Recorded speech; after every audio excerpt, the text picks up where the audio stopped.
So if you tell me that, oh, you are an international firm, I'm sorry, you are wrong. We are not an international firm.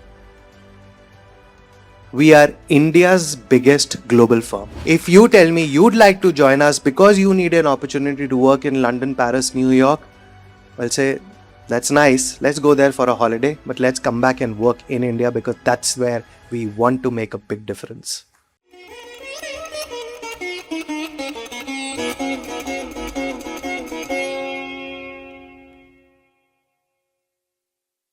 We are honored to welcome the partner and Chief People and Culture Officer at Grand Thornton, Bharat, Mr. Prashant Mehra.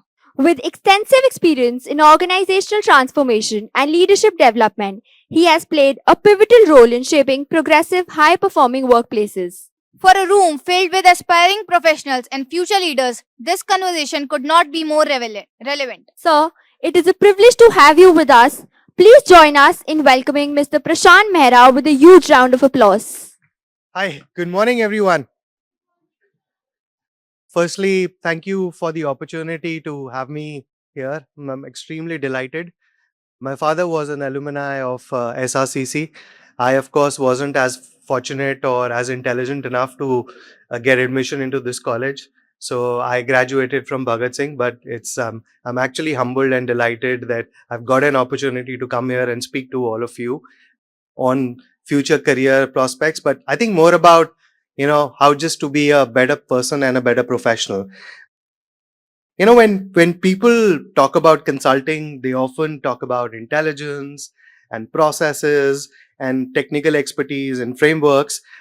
I understand, all these things are really important, but over time, I've realized in my 30 years of my career or so that, the real edge of a consultant actually lies much deeper. It is in character, it is in curiosity, and I think most importantly in culture. And we're going to talk about all these three things today. And I don't want to talk about in a philosophical way. I want to actually talk about this in a very personal way in terms of stories that I have in my stint with Grant Thornton, in how it helped me shape up as a better person and as a better professional. But I realized over time that, to do all this, you first need to do something else. So, and how we going to do this is, I'm sure all of you are a little tired sitting in your seats. So let's start with a small physical exercise. So I want everybody, you can keep sitting where you're sitting, but I want everybody to just put their hands up like this. Bring them closer. And don't do this, but when I say something, just copy me after that. Tap your hands like 1, 2, 3. 1, 2, 3, 4. And keep tapping now. Thank you for the good applause. Now we're going to do something serious here. Okay, hands up again. Don't do what I'm doing, but just see me first, and then on the count of 3, you can do this. So when I say 3, all you need to do is clasp your hands together like this, right? So, okay, let's do this. 1, 2, 3. Now keep your hands like this, but bring them down to eye level and just observe which thumb is on top. Your left thumb or your right thumb. No, I don't want to know. That's a very personal secret. I don't want to know about it. Okay, everybody done? Let's do it again. Hands up again. Shake them a bit. Get some energy. Clasp your hands. Bring them down. See which thumb is on top. Do it once more by yourselves. Bring it down. Look which thumb. Okay, keep your hands clasped. Now what you need to do, if you have the left hand on top, switch it with the right hand. How many of you feel uncomfortable? Hands up. And how many of you had the same thumb on top all 3 times? Wow. Before we try to embrace change, we first need to realize that there are certain things which come to us naturally. You all didn't know about it, and I'm not a physician, I'm not a biologist, I'm not a doctor.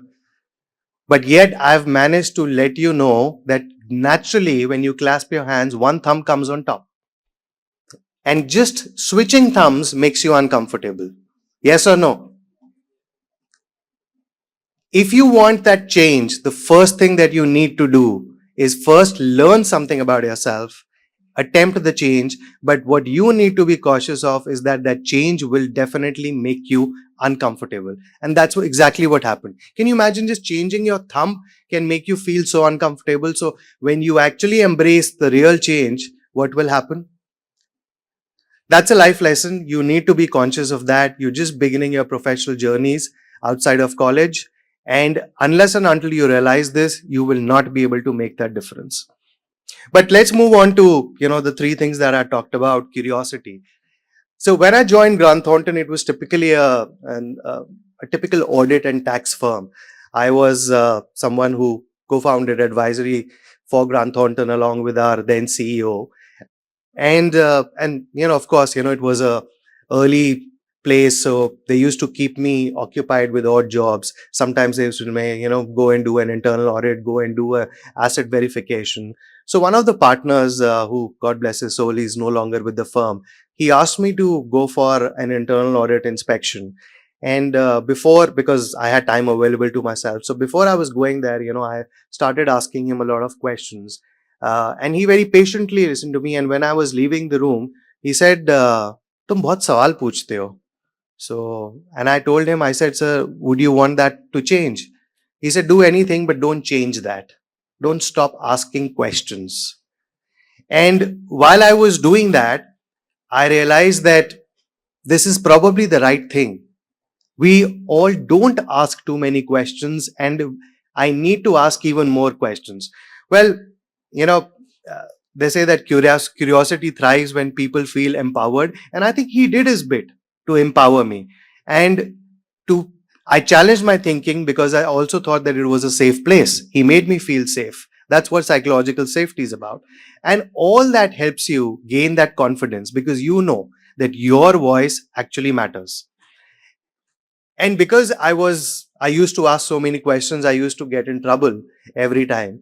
And once my CEO told me, and I was very dejected and probably at the brink of leaving my job, and my CEO told me that, he said, "Why do you want to leave your job?" I said, "I think I'm just over curious about things, and asking questions and doing things which are different don't make people happy." He said, "I'll leave it to you, whatever is it that you want to do, but I'll give you something that you should remember whether you work in Grant Thornton or you work elsewhere."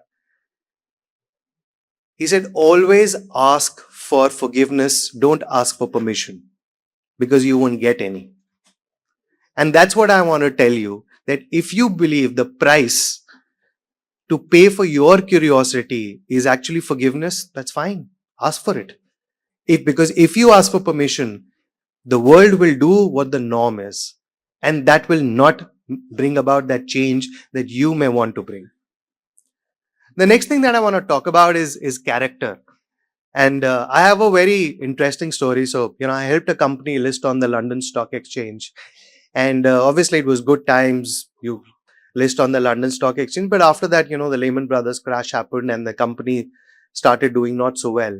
And Grant Thornton were their auditors. And I had a meeting with their managing director. And he told me that, we'll unfortunately have to ask you to resign. And I asked him, I said, "Why would we resign?" He said that because we can't afford you. The business is not doing well. We can't afford you. And when I asked, I said, "Okay, what is it that you can afford?" He gave me a number and I said, "You know what, we'll work at that fee because we like working with you. We've had a long relationship and we'd like to stay with you as your business partners. That's fine. Whatever you can pay us is fine. If we find it non-feasible at any point of time, we'll then think about it, but we will continue." Well, the world changed. Good times again came back, and we continued as the auditors. And one day we got a check in the mailbox which had a note that, "Thank you for being with us." And that check was for the 2 years delta in fees that the client could not pay us. Well, that was their way of thanking, but the story didn't end there. After a few years, they wanted to do an acquisition, and the team was very excited that we'll do our first acquisition, and we were doing that in Sri Lanka. So their management team, their managing director, our team, we all went to Colombo. We had our first meeting with them. The meeting started at about 10:30, ended at 12:30.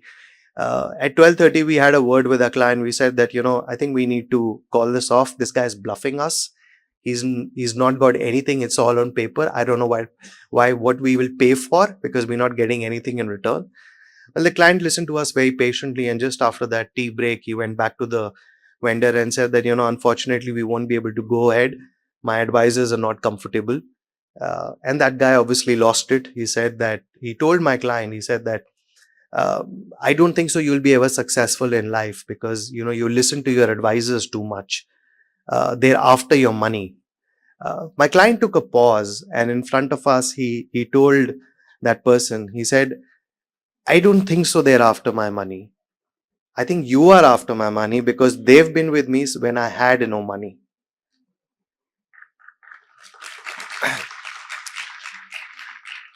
I don't think so any bit of work or fees that we receive from that client will ever be enough to repay what he said, because I think that really demonstrated our character and the trust that that client has in us.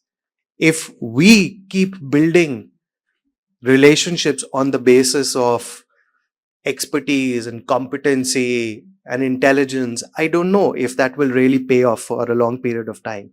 Will you build familiarity? Yes. Will you build comfort? Absolutely. But will you build trust? I don't know. I still don't have the right answer, but I just wanted to share with you something that happened with me in my professional life and shaped me as a person and more as a professional, that it is really that trust in relationships and building those relationships that help you not just build a sustainable business, but also a profitable growing business. And I think finally we'll come to culture. Culture, I believe, is often misunderstood. It's not that hug it out, cuddly, teddly ones. To me, culture is something which is very different. Culture is all about, it's the strongest differentiator that one can have. And as far as Grant Thornton is concerned, I always tell everybody that we are an organization that we lead with culture. And it's not that we haven't made mistakes or we don't make mistakes. We'd like to lead with culture. Culture is not about the conversation that you have. To me, culture has always been what happens, what someone does after that conversation has happened. And I'll tell you something, my personal story, my personal experience with Grant Thornton. When I qualified as a chartered accountant, I applied to all the large firms. Grant Thornton obviously wasn't large then. And I applied to Grant Thornton as well. One of the big four, I got an opportunity, and please don't judge me for telling you my salary, but at that point of time, it was still a lot of money. One of the big four were giving me 25,000 a month for having me with them. And Grant Thornton came to me and said that, they'll only be able to offer 20,000. They've just started advisory. They don't know where the business will go.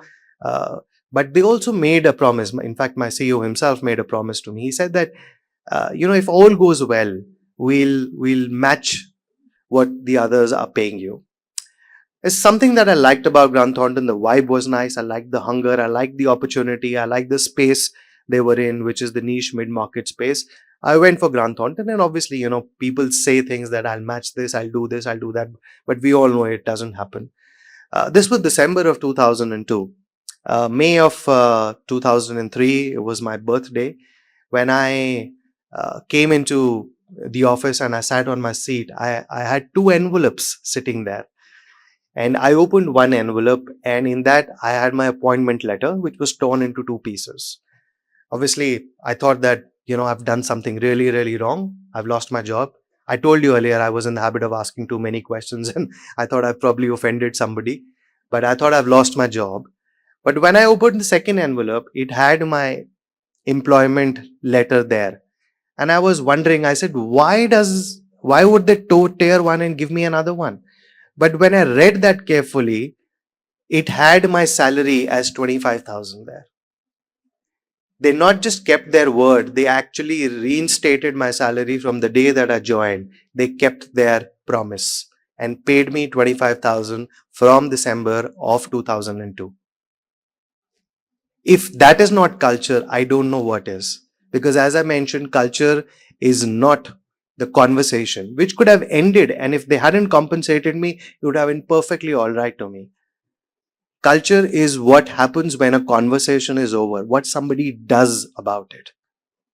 And that's what my request to all of you is, don't just say that we appreciate a great culture. The onus is on you to make sure that the culture is carried forward after that conversation is over.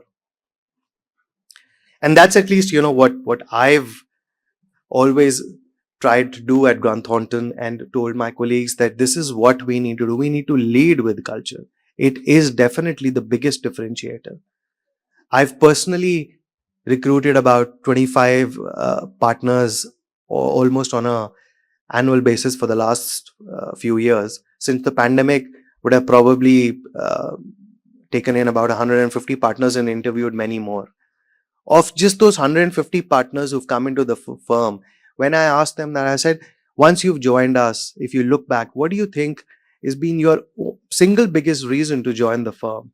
And they said the culture, which we heard about externally, which we heard about from you, and which we more importantly experienced when we joined the firm. And I think the biggest testament of that is the Time Statista recognition that we've got amongst the top 100 in the country in terms of employers in the country. No other firm from our industry is in that top 100. And the most beautiful thing about this recognition is the fact that it's all been done independently and externally. We didn't even know something's happening. It's people like you who probably don't know much about Grant Thornton. It's people within our firm. It's our vendors. It's our clients. It's our prospects who actually gave their word that yes, this is one of the best employers in the country. We're extremely proud of that. So if any of you has anything to do with it, my personal thank you for putting us on that list. And I think, another thing that I'd like to talk about is the fact that, and you are that generation to whom this is completely applicable. When work really started, which was about 150 odd years back or so, it was time around the Industrial Revolution. It was more about, machines as such, which is why the only expectation that any business had from its people was that please bring your hands and legs to work, because that's all we need. We don't need anything else. Bring your hands and legs. And then the world changed, services started coming in, education became more sophisticated. And then employers said that, listen, you need to bring your brains to work as well, which all of you have a lot. And then the world changed again. The world which is now is that you need to bring the third thing at work also. Can anybody guess what that is? Hands, legs, brain, and now what? Any guesses? Your heart to work. We did a recent survey at Grant Thornton with our people, and we asked them, what is that single biggest reason that keeps you at the firm? And all of them said the purpose of Grant Thornton, which is to shape a vibrant Bharat. 60% of our people said it wasn't the opportunities, it wasn't the salary, it wasn't the infrastructure, it wasn't the benefits. It was simply being aligned to the purpose that Grant Thornton Bharat has. Before Prime Minister Modi, we were the one who adopted the name Bharat on the 1st of October 2020.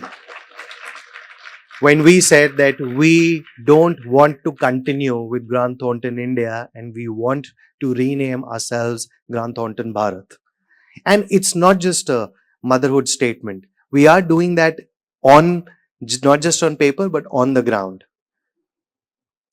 When we were Grant Thornton India, we had our offices only in metros. And then we realized that, whether you talk about sustainability, whether you talk about all-round development, whether you talk about business, the only way to build on that opportunity is to build on the opportunity that not India, but the Bharat provides to you. Which is why we said that we won't put stress on the metros, saying that 5,000 people from across the country, please come to Delhi, Bombay, Bangalore, and we'll give you an opportunity. We said we need to go where the people are. We opened our offices in Dehradun. We got 1,000 people working there. We opened our offices in Indore. We got 500 people working there. We opened our offices now in Bhubaneswar, in Guwahati, and so many other places. We won't ask people to come to us. We will go to the people. That's the true progress for the country by giving opportunities, infrastructure development, decongesting the metros. That brings all round development. That is the story of Bharat, not anything else. We said we will work with the government. Thanks to the Honorable Prime Minister's vision of developing a Viksit Bharat, an Atmanirbhar Bharat, we work with one state government. We take that to another state government saying that would you like to use this initiative? We will help you project manage this and take this off the ground. We are working with the government to make sure that socio-economic development happens across the country. The first ever Hockey World Cup was project managed by Grant Thornton in UP. The first ever Kerala boat race in the country was project managed by Grant Thornton in Kochi. And there's so many such examples. This is how we are shaping that vibrant Bharat.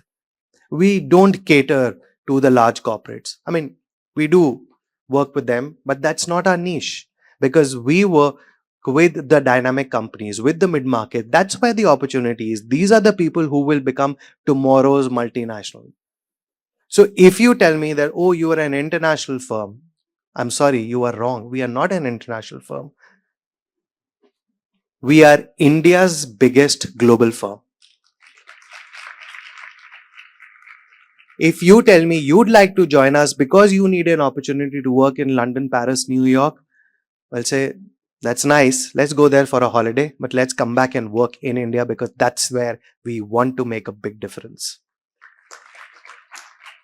Had we not started doing that 20 years back, I wouldn't be here talking to you about this opportunity.